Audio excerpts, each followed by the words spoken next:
In line with the topic where the President can exercise his or her power of general supervision, I shall be discussing three cases that shall highlight such power. First is the case of Ampatuan versus Puno. On the 24th of November 2009, the day after the gruesome massacre of 57 men and women, including some news reporters, former President Gloria Macapagal Arroyo issued Proclamation 1946, which placed the provinces of Maguindanao, Sultan Kudarat, and the city of Cotabato under a state of emergency. She then directed the AFP and the PNP to undertake such measures as may be allowed by the Constitution and by law to prevent and suppress all incidents of lawless violence in the named places. 3 days thereafter, President Arroyo also issued A0273, which transfers the supervision of the ARMM from the Office of the President to the DILG. But due to the issues raised over the terminology used in such administrative order, the President issued AO273-A, amending the terminology of transferring to delegating supervision of the ARMM to the DILG. Claiming that the President's issuances encroached on the ARMM's autonomy, petitioners, who are all ARMM officials, filed this petition for prohibition and invoking Rule 65, which alleges that such delegation empowered the DILG Secretary to take over ARMM's operations and seized the regional government's powers, which they claim that is in violation of the principle of local autonomy under Republic Act 1954 and the Constitution. Lastly, they also allege that the President invalidly exercised emergency powers when she called out the Armed Forces of the Philippines and the PNP to prevent and suppress all incidents of lawless violence in the aforementioned places on grounds that there should be first an authorization from Congress to declare a state of national emergency.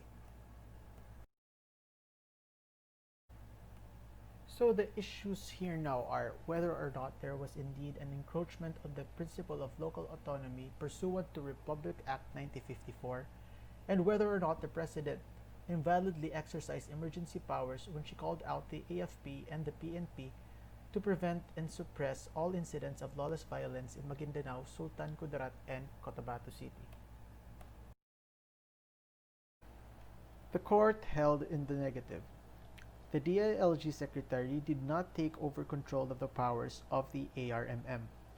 After law enforcement agents took respondent governor of ARMM into custody for alleged complicity in the Maguindanao massacre, the ARMM vice governor assumed the vacated post pursuant to the rule on succession found in Article 7, Section 12 of RA 9054. In turn, Acting Governor Adyong named the Speaker of the ARMM Regional Assembly as Acting ARMM Vice Governor. In other words, the DILG did not take over the administration or operations of the ARMM. Moreover, the President did not proclaim a state of national emergency, rather a state of emergency in the three places mentioned. She did not act pursuant to any law enacted by Congress that authorized her to exercise extraordinary powers. The calling out of the armed forces to prevent or suppress lawless violence in such places is a power that the Constitution directly vests in the President. She did not need a congressional authority to exercise the same. The next case is Province of Negros Occidental versus Commissioners and Commission on Audit.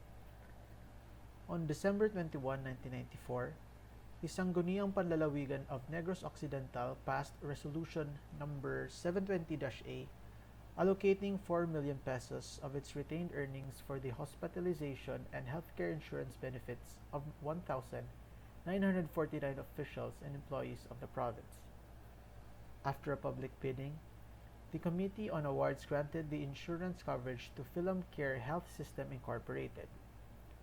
After a post-audit investigation, the provincial auditor issued a notice of suspension, which suspended the premium payment because of lack of approval from the Office of the President, as provided under Administrative Order Number 103. The provincial auditor explained that the premium payment for healthcare benefits violated Republic Act number 6758, otherwise known as the Salary Standardization Law. On appeal, COA affirmed the provincial auditor's notice of disallowance, ruling that under AO 103, no government entity, including local government unit, is exempt from securing prior approval from the President granting additional benefits to its personnel. This is in conformity with the policy of standardization of compensation laid down in RA 6758. So the issue here now is whether COA committed grave abuse of discretion in affirming the disallowance of premium paid for the hospitalization and healthcare insurance benefits granted by the province of Negros Occidental to its 1,949 employees and officials. The court disagrees with COA. From a close reading of the provisions of AO 103, petitioner did not violate the rule of prior approval from the President, since Section 2 states that the prohibition applies only to government offices or agencies, including government-owned and controlled corporations, as well as their respective governing boards. Nowhere is it indicated in Section 2 that the prohibition also applies to LGUs. The requirement, then, of prior approval of the President under AO 103 is applicable only to departments, bureaus, offices, and government-owned and controlled corporations under the executive branch. Moreover, since LGUs are subject only to the power of general supervision of the President's authority is limited to seeing to it that rules are followed and laws are faithfully executed. The President may only point out that rules have not been followed, but the President cannot lay down the rules, neither does the discretion to modify or replace the rules. Thus, the grant of additional compensation like hospitalization and healthcare insurance benefits in the present case does not need the approval of the President to be valid.